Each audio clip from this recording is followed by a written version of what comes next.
कथावाचक बागेश्वर धाम के धीरेन्द्र शास्त्री पर जादू टोना करने और अंधविश्वास फैलाने का आरोप लगा है। आचार्य धीरेन्द्र शास्त्री ने अपने ऊपर उठ रहे आरोपों पर सफाई दे दी है। हम उन पर कोई आरोप नहीं लगा रहे हैं, लेकिन ये बात भी सच है कि देश में नकली बाबाओं की भी कमी नहीं है। काफी लोग जादू टोने पर यकीन रखते हैं।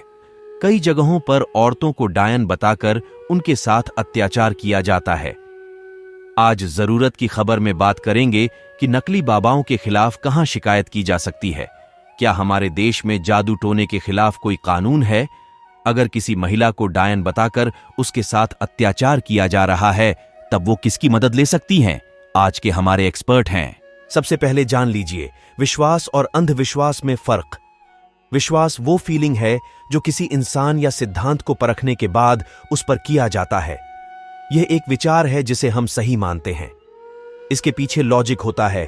अंधविश्वास एक ऐसा विश्वास है जिसके पीछे कोई तर्क नहीं होता। उन प्रथाओं और मान्यताओं को निभाना जिनके पीछे कोई साइंटिफिक वजह नहीं है। अंधव सवाल, लोग क्यों इतनी आसानी से बाबाओं और तांत्रिकों के जाल में फंस जाते हैं? जवाब, ऐसा इन 3 वजहों से होता है। Faith healing practice. कई बार किसी के साथ अगर कोई समस्या हो रही है तो वो किसी बाबा या गॉडमैन पर विश्वास करने लगते हैं। इसी विश्वास से उनकी चीजें ठीक होने लगती हैं। इन्हें लगता है कि ऐसा उन बाबा या गॉडमैन की वजह से हुआ है। जैसे मान लीजिए किसी को पीलिया हुआ और उसने मंत्र पढ़ा हुआ केला खा लिया, इसके बाद पीलिया ठीक हो गया।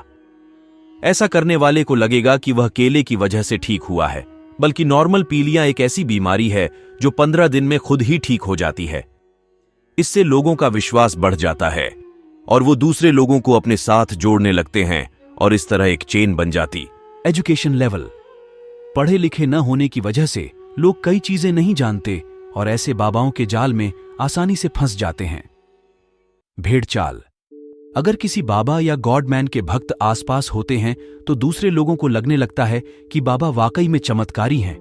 इससे बाबा पर भरोसा करने लगते हैं। वॉश।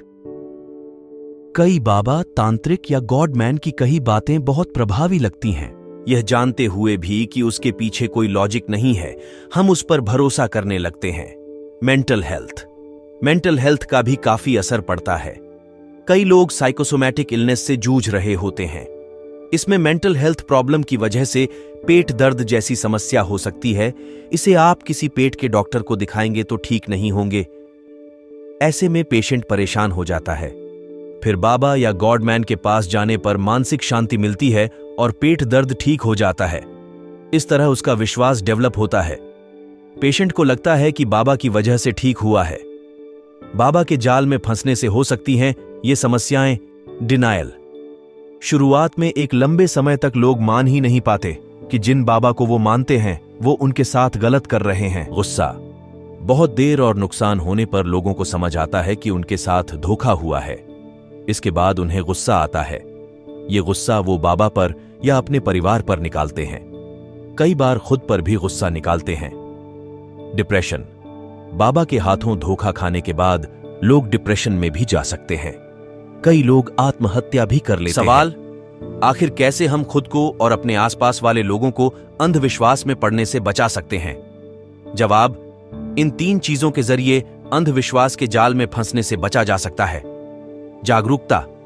लोगों को जागरूक करना चाहिए कि माता आना, भूत प्रेत आना, जिन्न आना, ये सब मानसिक रोग हैं। ये ट्रीटमेंट से ठीक हो सकते हैं। इस तरह के अवेयरनेस कैंप चलाए जाने चाहिए। एजुकेशन। बाबा, तांत्रिक और गॉडमैन बहुत सी ऐसी बातें बोलते हैं और चीजें करते हैं जिनके पीछे कोई लॉजिक नहीं होता। कई ऐसी ट्रिक्स को चमत्कार बताते हैं जिनके पीछे साइंस है। सब हम एजुकेशन के जरिए जान सकते हैं। मानसिक शांति। ज्यादातर लोग बाबा के पास मानसिक शांति के लिए जाते हैं और ठगे जाते हैं। ऐसे में हमें ऐसे दूसरे उपायों पर काम करना